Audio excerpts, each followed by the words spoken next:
কথা বলার, কিন্তু আপনারা লক্ষ্য করছেন যে গত 3 দিন আগ থেকে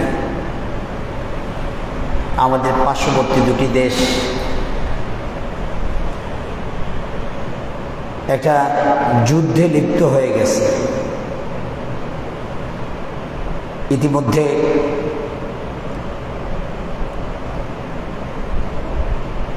দুই দেশে আক্রমণ করেছে, এটা চলমান।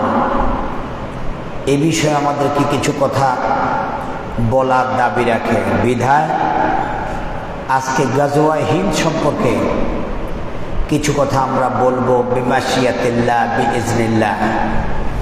সুবহানাকা লা ইলমা লানা ইল্লা মা আল্লামতানা আলাইহি তাওয়াক্কালতু ওয়া ইলাইহি উনীব। সম্মানিত বন্ধুগণ, প্রথমত আমরা কথা বলবো হজরে বাইতুল্লাহ সম্পর্কে। যেহেতু ইতিমধ্যে বাংলাদেশ থেকে দলে দলে মানুষ আল্লাহর ঘরের দিকে রওনা হয়েছে এবং আমিও ইতিমধ্যে দুটি হজ গ্রুপকে হজ প্রশিক্ষণ দিয়েছিলাম।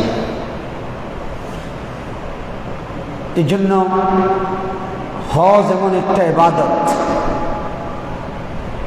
যেটার মধ্যে শরীরযুক্ত অর্থযুক্ত। ইবাদতকে যদি ক্লাসিফিকেশন করা হয়, শ্রেণীবিন্যাস, ইবাদত 2 প্রকার। একটা হলো কায়িক, আরেকটা হলো কি আর্থিক। কায়িক মানে হচ্ছে শারীরিক, আর আর্থিক মানে যেটা শুধু অর্থ দিয়ে হয়। যেমন কোনো ব্যক্তি যদি সালাত আদায় করে, ঈমান গ্রহণ করে, তার এখানে অর্থবিত্তের খুব একটা প্রয়োজন পড়ে না। আবার যাদের উপরে যাকাত ফরজ, এই যাকাত যাদের উপরে ফরজ, এদের মধ্যে অর্থ সুস্থ হোক অসুস্থ হোক কোনো প্রয়োজনীয়তা দেখা দেয় না। ঠিক, তাহলে বুঝলাম আমরা যাকাতটা হলো শুধু আর্থিক ইবাদত, সালাতটা আর সাওমটা হলো শুধুমাত্র বদনী ইবাদত। কিন্তু হজ এমন একটা ইবাদত যে ইবাদতে অর্থেরও প্রয়োজন আছে, শারীরিক শ্রমেরও প্রয়োজন আছে। একটা ছাড়া আরেকটা কোনোভাবেই সম্ভব নয়। এবং ইতিমধ্যে আমরা যত ইবাদতের নিয়ত করি, কোন ইবাদতের মধ্যে রাসূল সাল্লাল্লাহু আলাইহি ওয়াসাল্লাম আমাদেরকে শিখান নাই যে আল্লাহ আমার জন্য এটা সহজ করে দাও। কিন্তু একটি মাত্র ইবাদত যেখানে হাজিরা যখন হজের নিয়ত করে তখন বলে আল্লাহুম্মা ইন্নী উরিদুল হাজ্জা ফায়াসসিরহু লি ওয়া তাকাব্বালহু মিন্নি। আয় আল্লাহ, আমি হজের নিয়ত করেছি, তুমি আমার জন্য এটা সহজ করে দাও এবং আমার পক্ষ থেকে তুমি এটা কবুল করে নাও। তাহলে বোঝা যায় হজটা কঠিন বিধায় তো রাসূল বলছে আমার জন্য সহজ করো। কিন্তু নামাজের নিয়ত সহজের কথা নেই, রোজার নিয়ত সহজের কথা নেই। একটা মাত্র মৌলিক ইবাদতের মধ্যে ইসলামের ফাউন্ডেশন যে 4-5টি ইবাদতের উপরে নির্ভর, এর মধ্যে হজটা অনেক কঠিন। এই জন্য রাসূল বলেছেন আল্লাহ আমার জন্য এটা সহজ করে দাও এবং আমার পক্ষ থেকে এটা কবুল করে নাও। বোঝা যায় কিছু লোকের হজ আল্লাহর দরবারে কবুল হবে না,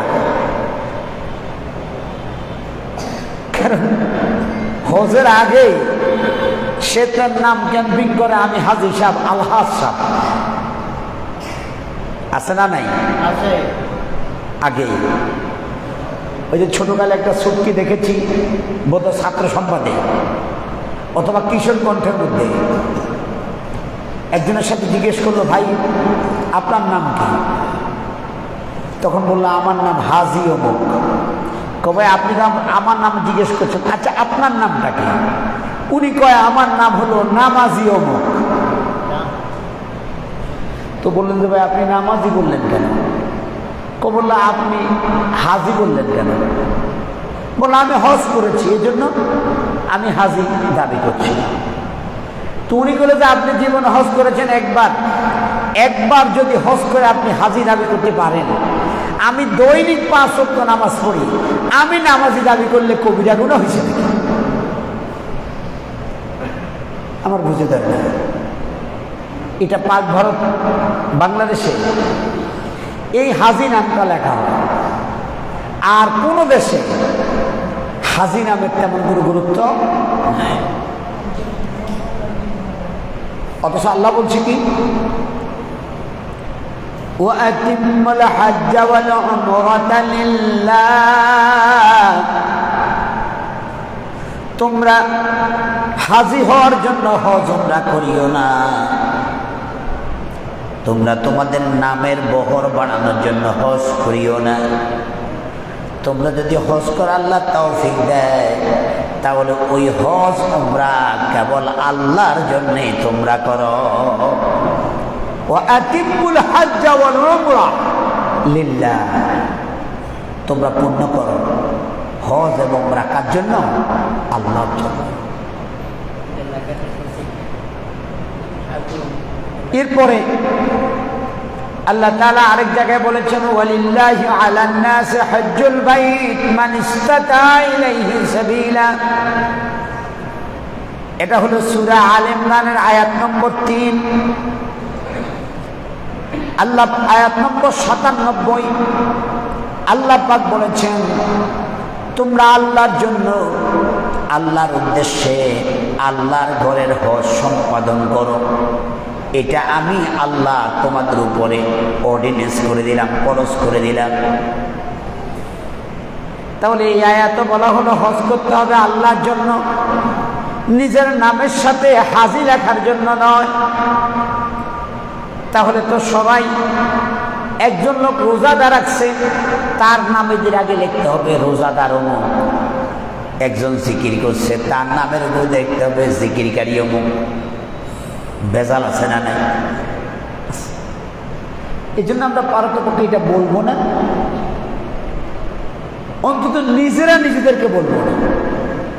অন্য লোকে আমার ব্যাপারে যা ইচ্ছা তাই করুক। আজ পর্যন্ত আমি আমার নামের সাথে দিই মাওলানা মহিউদ্দিন হাসান লিখিনি, দরকার নেই। আমার নাম মহিউদ্দিন হাসান, এটি যথেষ্ট। আর কি প্রয়োজন? আর কিছু প্রয়োজন নাই। আমার ভাইরা,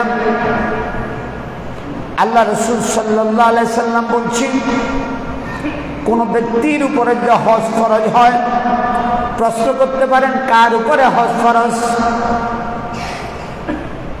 হজ ফরজ হল ওই ব্যক্তির উপরে যে ব্যক্তি নিজের অধীন ছেলে মেয়ে থাকলে, স্ত্রী থাকলে, হজ থাকাকালীন সময়ে 1 মাস বা 1.5 মাস এদের চলতে হলে ঘর বানা দরকার, এদের খাওয়ার ব্যবস্থা করা দরকার, জামা কাপড় দরকার হলে ব্যবস্থা করা দরকার। অর্থাৎ আপনার অধীনস্থ যারা, তাদের অত্যাবশ্যকীয় প্রয়োজন পুরাইয়া মক্কার ঘরে যাইয়া আসতে, হজ করতে যেই পরিমাণ টাকা লাগে, কোনো ব্যক্তির যদি এই পরিমাণ সম্পদওয়ালা হয়, ওই ব্যক্তির উপরে জীবনে একবার হজ করা ফরজ। কথা বলছেন? এই দৃষ্টিভঙ্গিতে আমাদের দেশে হাজি গড়ে গড়ে হজ করার মতো এবিলিটি সম্পন্ন লোক আছে না না? কথা কন। কিন্তু এখন আমাদের দেশে তো অনেকেই এটা করে না। হজ করলে আগে যাইতো 3-4 লক্ষ টাকা, এখন চলে যায় 5-7 লাখ টাকা, 7 লাখ টাকা চলে যায়। গত বছর আমি যে প্যাকেজে গিয়েছি 7 লাখ টাকা গেছে। তাহলে আপনাদেরকে খোঁজ খবর নিলে এখানে অনেকে আছেন যাদের এটার অ্যাবিলিটি আছে, কিন্তু তারা হজে যান না, টাকা শেষ হয়ে যাবে। আল্লাহ পাক বলেছেন ওমান কাফারা, যদি কোনো ব্যক্তির উপর হজের অ্যাবিলিটি থাকে কিন্তু সে যদি হজ না করে আল্লাহর বিধানকে কুফরি করে, কাফের মানে হিন্দু, কাফের মানে বৌদ্ধ খ্রিস্টান ইয়াহুদি তা নয়, মুসলমানের ঘরে মুসলমান নামাজ পড়েন না অনেক কাফের আছে। অর্থাৎ যে বিধানকে আপনি অমান্য করেন, অস্বীকার করেন, সেই বিধান আপনি কাফের। আর যে বিধান আপনি মানেন সেই বিধানের আপনি মুমিন। কথা বোঝা যায়? আল্লাহ এখানে বলছে ওমান কাফারা, যে ব্যক্তি এটা অস্বীকার করবে, ডিনাই করবে, কুফরি করবে, ফাইন্নাল্লাহা গানিয়ুন আনিল আলামিন, তার জানা দরকার তুমি হজ করলে আল্লাহর কোনো লাভ নাই, তোমারই লাভ। তুমি আল্লাহর দিন মানলে আল্লাহর কোনো উপকার নাই, তোমারই লাভ। এই দুনিয়াতে যদি আল্লাহ তাআলা এর সামনে একটা লোক সিজদা না দিত, আল্লাহর কিচ্ছু আসতো না। কারণ এই দুনিয়াটাকে আল্লাহ তাআলা একটা মশার ঢানার মতো গুরুত্ব দেয় না। মশা ছিলেন তো আপনারা? মশার আবার ঢানা আছে না, যেটা দিয়ে সে উড়ে। আল্লাহর কাছে মিসলা জানাহা বাউদা হাদিসে এসেছে, আল্লাহ এই দুনিয়াটাকে একটা মশার দানার মতো ডন কেয়ার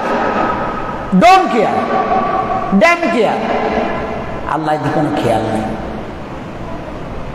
ফাইন্নাল্লাহা গানিয়ুন আনিল আলামিন, নিশ্চয় মনে রেখো আল্লাহ জগৎবাসী থেকে অমুপা খেতে। তোমার ইবাদত আল্লাহর প্রয়োজন নাই, প্রয়োজন এসে তোমার প্রয়োজনে তুমি ইবাদত করবে, হজ করবে। কোনো ব্যক্তি যদি হজ করার শক্তি থাকে, সামর্থ্য থাকে, তার ব্যাপারে আল্লাহ নবী বলছেন মান আরাদাল হাজ্জা ফালিয়াতাহাজ্জাল, যে ব্যক্তির হজের সামর্থ্য হয়ে গেছে সেই ব্যক্তি যেন দেরি না করে তাড়াহুড়ো করে যেন হজ করে ফেলে। আমাদের দেশে তো কিতাব পড়ি আমরা, আর কিতাবের ধারে কাছেও নাই, সূরা পাতে এখনো শিখে নাই, কিন্তু ফতুয়া দেয় এরকম লোক আছে না নাই? কথা কন, আমার ঘরে হজ আছে, হুজুর কি হজ করিও মাই, আমি কি কান মাই যোগ্য বিয়া লাগ, এটা আর বড় হজ। ছেলে বিয়া করাই না, এটা হজ। আশ্চর্য। আপনি হজে যাইতে, হজের কাজ হলো সর্বোচ্চ 5 দিন। আমাদের দেশে তো মানুষ লম্বা সময় থাকি আমরা, কেন? সাধারণত ওই জায়গাটা গুরুত্বপূর্ণ, সওয়াবের জন্য বেশি থাকে। হজ মূলত অনুষ্ঠান কয়দিন? 5 দিন। জিলহজ মাসের 7 তারিখ, 8 তারিখ, 7 তারিখ দিবগত রাতে মিনায় যায়, 8 তারিখ মিনায় থাকে, 9 তারিখ আরাফার ময়দান, 10 তারিখ মিনা আইসা পাথর মারে, 11 তারিখ পাথর মারে, 12 তারিখ পাথর মারে, শেষ। তাহলে 7, 8, 9, 10, 11, 12 তারিখে তো সকালবেলা পাথর মেরে চলে আসে। মোট দরকার মাঝখানে 5 দিন। মদিনা যাওয়া, অন্যান্য কাজ করা, ওগুলো হলো কি সুন্নত এবং কি নফল। কোনো ব্যক্তি যদি হজে যায়, সুযোগ থাকলে রসুলের কাছে যাইয়া সালামটা দিতে পারলে ভালো। কিন্তু যদি কেউ মদিনা নাও যায়, তারপরও তার হজ কি হয়ে যাবে? কবুল হয়ে যাবে। কারণ হজের মধ্যে কোনো শর্ত সরাই, ফরজ ওয়াজিবের মধ্যে, সুন্নতের মধ্যে এটা নাই, ওখানে যাইতে হবে। কারণ আমাদের দেশে রাসূল সাল্লাল্লাহু আলাইহি ওয়াসাল্লামের প্রতি আমাদের একটা মায়া আছে। রাসূল বলছেন, যদি হাদিসটার সনদে দুর্বলতা আছে, কেউ যদি আমার সাথে আমার মৃত্যুর পরেও দেখা করে, সে যেন আমার সাথে জীবিত দেখা করে। সুবহানাল্লাহ। এই জন্য রসুলের পাশে যাইয়া একটু থাকা, ওখানে পারলে 40 ওয়াক্ত নামাজ পড়া। 40 ওয়াক্ত নামাজ বা জামাত পড়লে একটা ফজিলত আছে না নাই? রাসূল বলছে কেউ যদি একাধারে 40 দিন তাকবীর উলার সহিত 5 ওয়াক্ত নামাজ পড়ে, আল্লাহ তাআলা তাকে 2টি বিপদ থেকে হেফাজত করবে। একটা হলো বারাআতুম মিনান নিফাক ওয়া বারাআতুম মিনান নার। একটা হলো মুনাফিকি থেকে আল্লাহ তাআলা হেফাজত করবে, 2 নম্বর আল্লাহ তাকে জাহান্নাম থেকে হেফাজত করবে। সুবহানাল্লাহ। এই জন্য আমরা হাজী সাহেবরা 40 দিন কি ওখানে হাজির রাখি, এই লোকটা জীবনে আসতে পারবে কিনা। এই জন্য টাকা পয়সা বাংলাদেশ থেকে একটু বেশি খরচ। অতীব দেরি করো না, তাড়াতাড়ি করো। তুমি বিয়ে করছো এটা শর্ত নয়, বিয়ে করো না এটা কোনো ডিমান্ড নাই। কোনো ব্যক্তির বিয়ের আগে অত টাকাওয়ালা হয় কি হয় না? বিয়ের আগে সে হজ করবে। হজ ধরে রাখতে পারবো না। আর হজ কি বায়বীয় জিনিস নাকি? হজ ধরে রাখে কেমন? হজে তো যত গুরুত্বপূর্ণ হলে নামাজ। কথা বলেন না কেন? হজে তো গুরুত্বপূর্ণ কি? তা আপনি নামাজ কি ধরে রাখতে পারে কেউ? অতএব এই কথা বলা বাংলাদেশে, ও যে বললাম না লেখা নাই পড়া নাই, ফতুয়া দেয় তারা। এত তাড়াতাড়ি হজ করে কি ধরে রাখা যাবে? বিশ্বের এমন দেশও আছে যে ছেলেরা হজ না করলে বিয়েই দেয় না মাইয়ের বাপেরা। কেন? দেখো এবার হজের অ্যাবিলিটি নেই। কিসের মুসলমান সে? আগে হজ করো তারপর বিয়ে করো। কারণ রাসূল সাল্লাল্লাহু আলাইহি ওয়াসাল্লাম বলছেন কোন ব্যক্তির উপরে যদি হজে যাওয়ার সামর্থ্য থাকে, সে যদি হজ না করে মারা যায়, ইনশা ইয়াহুদিয়া ওয়া ইনশা নাসরানিয়া, হয় সে ইহুদি হয়ে মরক, না হলে সে নাসারা হয়ে মরক, সে মুসলমান হয়ে মরার অধিকার হারা হইয়া যায়। তাহলে বোঝা গেল হজের গুরুত্ব অনেক বেশি। সম্মানিত ভাই এবং বন্ধুরা, এখন আমরা বলবো আল্লাহ হজ করলে আমাদের কি লাভ হবে? আল্লাহ রসুল বললেন হজ করলে আল্লাহ তোমার জীবনে অতীতের সকল গুনাহগুলো মাফ করে দিবে। সুবহানাল্লাহ। রাসূলুল্লাহ বলছেন যে ব্যক্তি হজ করে, হজের মধ্যে কোনো অশ্লীলতা করলো না, অন্যায়ের কাজ করলো না, এই হজ তার পূর্বের সকল গুনাহগুলো মাফ করে দিবে। আমরা বললাম আল্লাহ মাফ করলে তার অবস্থাটা কেমন হবে? আল্লাহ নবী বললেন শুনো, তার অবস্থাটা এমন হয়ে যাবে রাজা কায়াউমিন ওয়ালাদাতু উম্মুহু, সে এমন ভাবে হজ থেকে বাড়িতে ফিরবে মনে হবে যেন আজকে এই লোকটা মায়ের গর্ভ থেকে দুনিয়াতে এসেছে। সুবহানাল্লাহ। এরপরে হজ করলে আপনার প্রতিদান হলো জান্নাত। রাসূল আকরাম সাল্লাল্লাহু আলাইহি ওয়াসাল্লাম বলছেন আল উমরাতু ইলাল উমরাতি কাফফারাতুন লিমা বাইনাহুমা, এক উমরা থেকে আর উমরা পর্যন্ত মাঝখানে যত গুনাহ হয়, উমরার কারণে আল্লাহ মাঝখানের সব সগীরা গুনাহ মাফ করে দেয়। আর বলছেন ওয়াল হজ্জুল মাবরুর, আল্লাহর কাছে গৃহীত হজের সওয়াব এমন লাইসা লাহু জাযা ইল্লাল জান্নাহ, এটার প্রতিদান অন্য কিছু দিয়ে আল্লাহ দিবে না, শুধুমাত্র কেবল এর প্রতিদান আল্লাহ জান্নাত দিয়ে দিবে। সুবহানাল্লাহ। এরপরে রাসূলের জন্য বলছে তাবিউ বাইনাল হজ্জ ওয়াল উমরা, তোমরা তৌফিক থাকলে বারবার হজে যাও, উমরা যাও, তুমি দুটি বেনিফিটেড হবে দুনিয়াতে। সেটা হলো কি?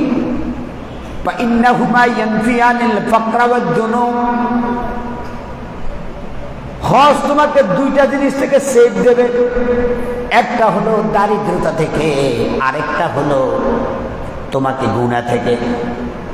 হাজী হজ করেছে না খাইয়া মরছে এমন কোনো ঘটনা নাই, সম্পদ হারা হয়ে গেছে এমন কোনো কথা নাই, আর হজ করলে একটা শরীরের মধ্যে একটা ফিলিংস কাজ করে, আমি হজ করে এসেছি, আমি যদি এখানে এই কামটা করি, হাঁটুর উপরে কাপড়টা উঠাই, তাহলে একজন দেখে বলবে হজ করিয়া আইছে, ওইটা হাজি সাহেব ফরজ তরক করে, আছে না নাই?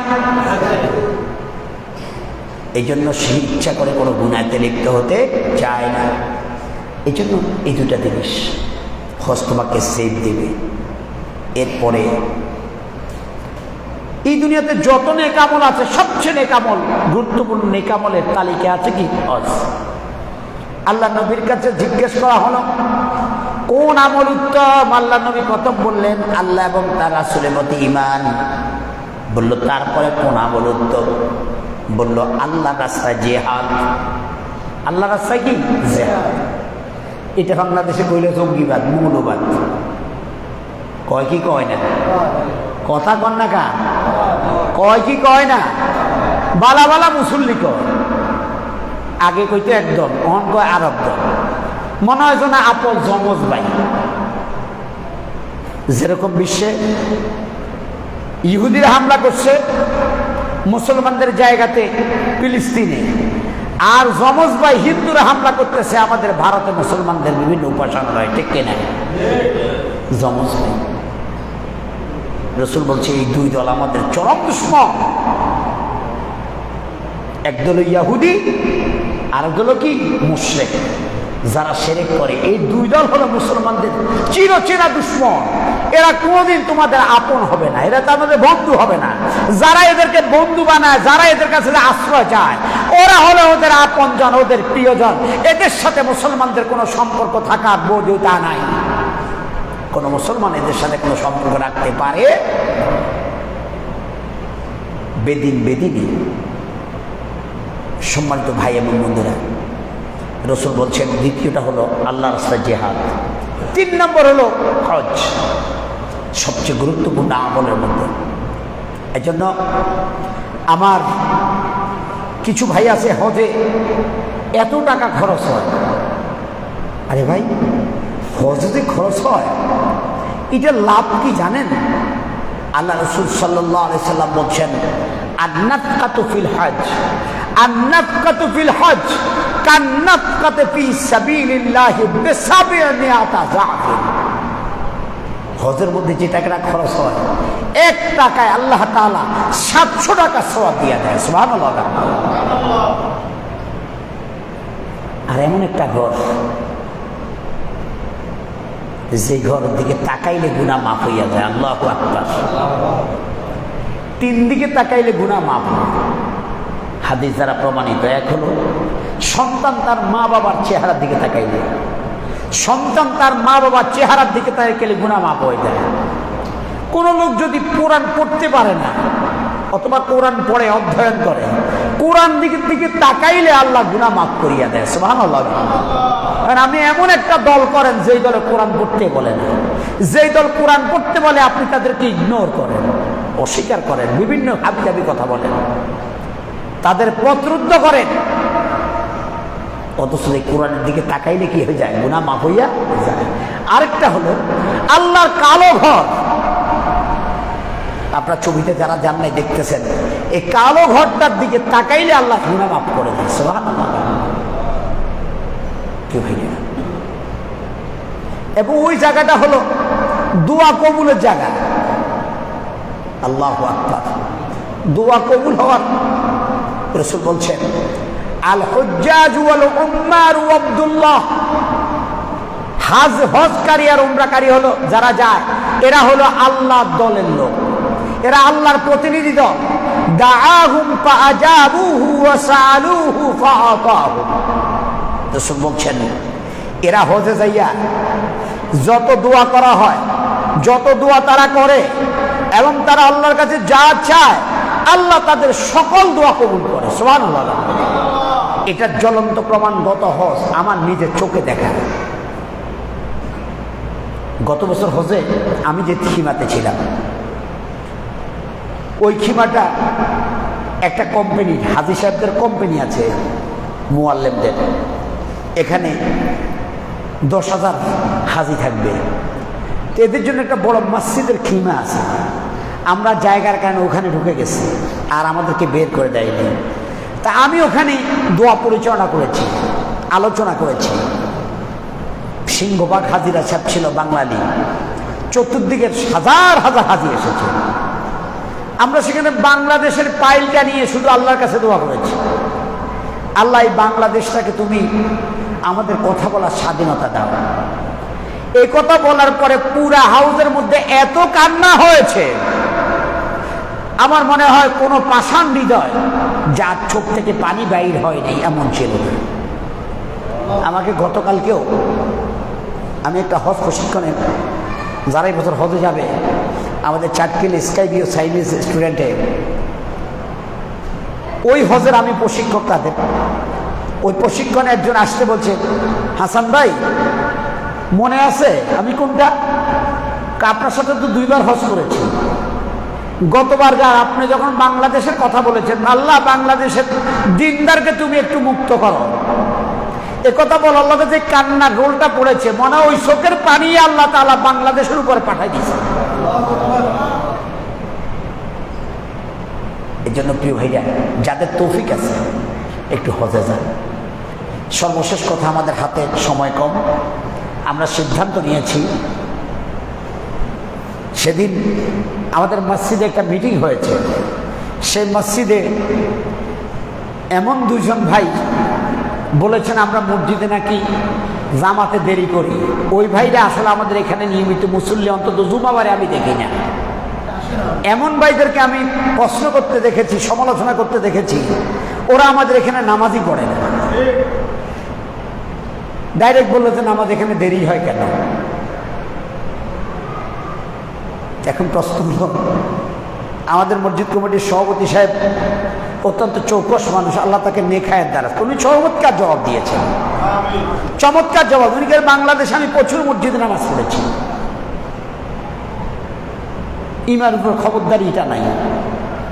আর ইমাম যখন একটা বিষয় কথা বলে, আলোচনাটা শেষ করার পরেই তিনি নামাজ পড়াবে।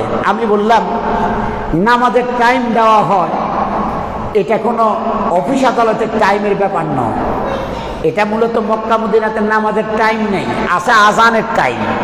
আপনি এখন যাই দেখে আসেন, মক্কা মদিনাতে যত মসজিদ আছে কোনো মসজিদে জামাতের টাইম নেই, আছে কিসের টাইম? আজানের টাইম আছে, আজানের টাইম আছে, জামাতের টাইম নেই। ওইটা হলো সম্পূর্ণ ইমামের এখতিয়ার। কিন্তু বাংলাদেশে কি উদ্দেশ্যে বলে এটা তো আমরা জানি, কিছু বুঝি। কালেমা তো হাক্কিন উরিদা বিহাল বাতিল, কথা শুনতে ভালো, কিন্তু এর পিছনে আরো নিহিত আছে। যাই হোক, আল্লাহ সকলকে সকল বুঝ দেয় না, আমরা এটাতে মাইন্ড করি না, ডোন্ট মাইন্ড। সেই জন্য নামাজটা শুরু করবো, আমরা একটু আগাইয়ে পড়বো নামাজ, অন্তত 5 মিনিট আগাই পড়বো। তো আপনারা দেখছেন ইতিমধ্যে ভারত পাকিস্তানের যুদ্ধ শুরু হয়ে গেছে, জানেন তো আপনারা? কি জানেন না? হামলা আগে কে করেছে? এর দ্বারা বোঝা যায় যে মুসলমান আগে হামলা করে না, আগে হামলা করেছে ভারত। এবং তারা নিজেরা নিজেদের লোক মেরে জম্মু কাশ্মীরে যুদ্ধের ক্ষেত্র তৈরি করেছে। তামাম দুনিয়ার ওয়ার্ল্ড ওয়াইড নিউজগুলোতে তা বলা হয়েছে। ওরা হামলা করার পরে গতকালকে প্রতি উত্তর করলো। প্রথম দিনে তাদের 5টা বিমান কি শেষ। দ্বিতীয় দিন গতকালকে মুসলমানরা হামলা শুরু করেছে। মক্কাতে তাদের জন্য দোয়া হয়েছে, আমরাও তাদের জন্য দোয়া করব। আল্লাহ তাআলা আমাদের মুসলমানদের সীমানাটুকু আল্লাহ তুমি দয়া করে মুসলমানদের হাতে ফিরিয়ে দাও। সকালে বলেন আমিন। এই কাশ্মীর ছিল মুসলমানদের সম্পদ, এই বাংলাদেশে সাথে ঝামেলা লাগাইয়া ওইটা পাকিস্তান থেকে তারা নিয়ে গেছে। এটা মুসলমানদের সম্পদ ছিল, বহু স্বর্গ বলা হতো। অতএব আমরা আমাদের মুসলমান ভাইদের পক্ষে থাকব যতটুকু আমাদের তৌফিক। দেখলাম, আশ্চর্য হয়ে গেছি এক পাকিস্তানি সোলজার্সের বাবার আচরণ দেখে। প্রথম দিন হামলা একজন মুসলমান সোলজার্স মারা গেল, শহীদ হলো। তার বাবার কাছে যখন লাশটা গেল, বললো যে খোলো দেখো তো আমার ছেলে কি পিছন দিয়ে গুলি খাইছে না বুকে গুলি খাইছে। তখন দেখলো যে ছেলের বুকের মধ্যে কয়েকটা গুলি আছে। বললো এই ছেলেকে জন্ম দিয়ে আমার জীবনটা সার্থক হয়েছে। যদি এই ছেলে পিছন দিয়ে গুলি খাইতো পালানোর সময়, আমি এটাকে ছেলে হিসেবে লাশ নিতাম না। আমি ধন্য মুসলমানদের জায়গা দখলের জন্য, মুসলমানদের সম্পদ রক্ষার জন্য আমার ছেলে বুকে বেদিনের বিরুদ্ধে, মুশরিকদের বিরুদ্ধে যুদ্ধ করে শহীদ হয়েছে। এটা আমি একজন গর্বিত পিতা। সুবহানাল্লাহ। এটাই হচ্ছে যোগ্য পিতা। কথা বলেন ঠিক কিনা? দেশপ্রেম আমাদের কি ইমানের অঙ্গ। আমরা স্পষ্ট করে দিতে চাই, এই দেশ নিয়ে ভারত এখন চতুর্দিকে যতটা রাষ্ট্র আছে সবার দুশ্মনে পরিণত হয়েছে, ঠিক কিনা?